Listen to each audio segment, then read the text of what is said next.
अरे अरे, यह क्या? तुम रोज सुबह सुबह उठ जाती हो। तुम्हें समझ नहीं आता कि मैं दिन भर थका हारा सब्जी बेच कर आता हूँ और तुम सुबह सुबह उठकर मेरी नींद खराब कर देती हो। देख तो लो इनको, इनकी नींद कितनी प्यारी है।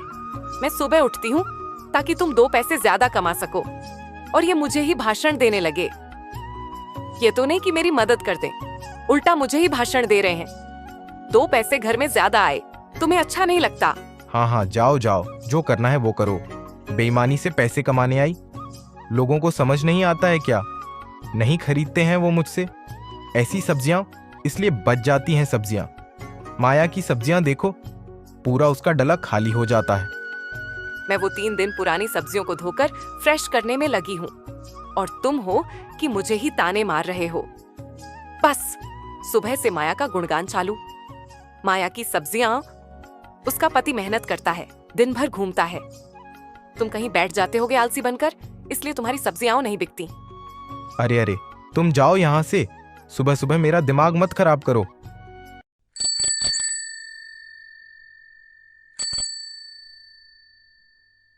ऐसा बोलकर रमा अपने काम में लग जाती है और किशोर वापस सो जाता है। रमा 3-4 दिन पुरानी सब्जियों को अच्छे से धोती है, उन्हें सुखाकर उन पर थोड़ा थोड़ा तेल लगा देती है। फिर अपने खेत की ताजी सब्जियां तोड़कर उन पुरानी सब्जियों में मिलाकर डला तैयार करती है। दरअसल रमा का पति किशोर सब्जियां बेचता है।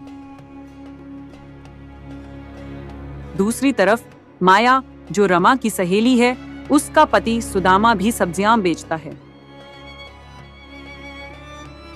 दोनों के घर के बाहर छोटे छोटे खेत हैं, जहां वे सब्जियां उगाते हैं। लेकिन रमा कामचोर है, इसलिए उसके खेत में ज्यादा सब्जियां नहीं उग पाती। दूसरी ओर माया बहुत मेहनती औरत है, जो अपने खेतों में पूरी ईमानदारी से मेहनत करती है। इसी कारण उसके खेत में ढेर सारी ताजी और पौष्टिक सब्जियां उगती हैं। माया कड़ी धूप में अपने खेतों में बहुत काम करती है, तो रमा उसे देखकर कहती है, अरे माया, तू इतनी मेहनत करती है, क्या फल मिलता है तुझे इस मेहनत का? यही रूखी सूखी रोटी। मुझे देख, मैं भी तो हूँ आराम से, वही रूखी सूखी रोटी खा रही हूँ। हाँ रमा, तू सही कह रही है, पर मैं चाहती हूँ कि मेरे खेत की सब्जियाँ जिसके भी घर जाए, वे खाकर खुश हो जाएं और मुझे दुआएं दें। दुआएं क्या करेगी तू? इन दुआओं से हमें क्या मिलेगा? आखिर रहना तो इस झोपड़ी में ही। दोनों सहेलियां बातें कर रही होती हैं। तभी एक बूढ़ी अम्मा आती हैं। बेटी, कुछ खाने को हो तो दे दे, बहुत भूख लगी है। लो, अब ये बुढ़िया भी आ गई खाना मांगने। अरे अम्मा, यहाँ हमको खाना नहीं मिलता, तुझे कहाँ से दें? दिख नहीं रहा, हम खेतों में काम कर रहे हैं। जाओ यहाँ से। गांव में इतने बड़े बड़े घर हैं, वहां जाकर मांग लो। अरे बेटी, खाना नहीं तो पानी ही पिला दे। नहीं नहीं, मैं बहुत थक गई हूँ। अब मैं अंदर जाऊं, तुम्हारे लिए पानी लाऊं? ना बाबा ना, इतना मुझसे नहीं हो पाएगा। अम्मा निकलो यहाँ से। अम्मा, आप यहाँ आइए, मैं आपको खाना खिलाती हूँ। माया अम्मा को अपने घर बुलाती है, उन्हें बैठाकर खाना और पानी देती है। अम्मा, जितना मन करे उतना खाइए, और हाँ, जब भी जरूरत हो मुझे बता देना। और रमा ये सब देख रही थी, वह माया से बोली है, माया, तुझसे बड़ा बेवकूफ मैंने नहीं देखा। हम वैसे ही गरीब हैं, और तू इस बुढ़िया को खिला रही है। कोई बात नहीं रमा, एक वक्त का खाना कम भी खा लूं तो क्या, कौन जाने, बेचारी अम्मा ने कब से कुछ नहीं खाया होगा। बेटी, मैं तुझे कुछ दे नहीं सकती, पर तूने मुझे भरपेट खाना खिलाया, मेरा दिल बहुत खुश हो गया। मेरे पास बस ये डलिया, टोकरी है। तेरा पति सब्जी बेचता है ना, तू इसमें सब्जी भरकर उसे देना, देखना सारी सब्जियां बिक जाएंगी। अम्मा माया को डलिया देती हैं और चली जाती हैं।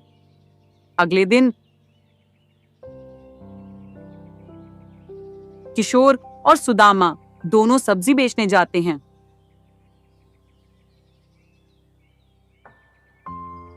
कुछ घंटे बाद सुदामा वापस आ जाता है। सुदामा खुश होकर, माया, आज तो मेरी सारी सब्जियां बिक गईं। माया हैरान होकर, ये क्या बात कर रहे हैं? आप अभी तो गए थे, इतनी जल्दी सब्जियां बिक गईं? सुदामा: हाँ माया, मैं भी हैरान हूँ। अपने पति को फिर से सब्जियां तोड़ कर देती है। वह फिर से बेचने जाता है और लगभग 1-1.5 घंटे में सारी सब्जियां बेच कर आ जाता है। रमा ये सब देखकर हैरान हो जाती है। बा तुरंत ही माया के पास आती है और उससे पूछती है, अरे अरे अरे माया, ये क्या? आज भैया इतनी जल्दी आ गई, सब्जियां बेचकर आ गए। बहन कैसे? ये सब कैसे हुआ? कल अम्मा आई थी ना खाना खाने, उन्होंने मुझे डलिया दी थी। एक और कहा था इसी में सब्जियां भर कर देना, देखना तुम्हारी सारी सब्जियां बिक जाएगी। और सच में ऐसा ही हुआ। मैं तो सोच रही थी शायद अम्मा बूढ़ी हैं इसलिए ऐसी बातें कर रही हैं, पर नहीं, अम्मा ने सच में मुझे इतनी जादुई डलिया दी है। रमा चुपचाप अपने घर चली जाती है। फिर रात भर सोचती है, काश उस बुढ़िया को मैं ही खाना खिला देती, तो आज वो जादुई टोकरी मुझे मिलती, ना कि उस माया। अरे अरे, तुमने तो मेरा रात दिन जीना हराम कर दिया। सुबह से उठ जाती हो, अब गेट खोलकर बैठी हो।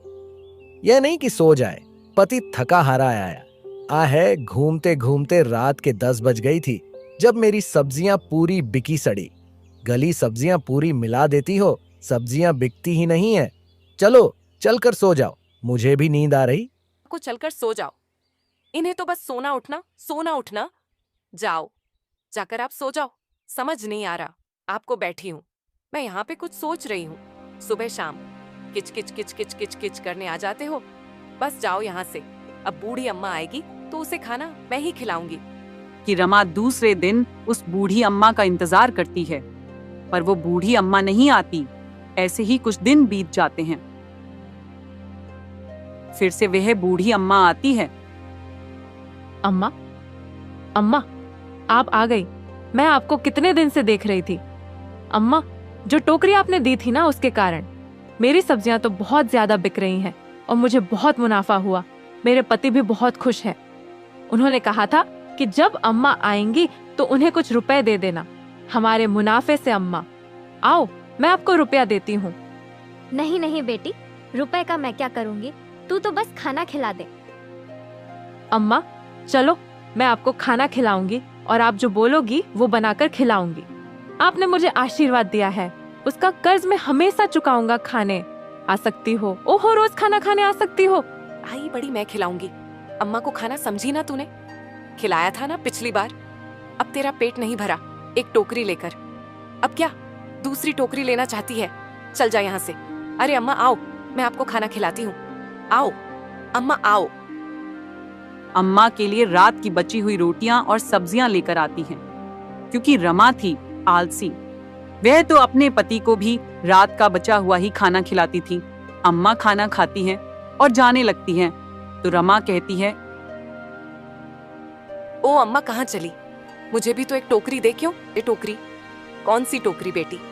तूने उस माया को टोकरी नहीं दी थी क्या? मुझे भी। अरे हाँ, मैं भूल गई। ले, तेरे लिए भी एक टोकरी।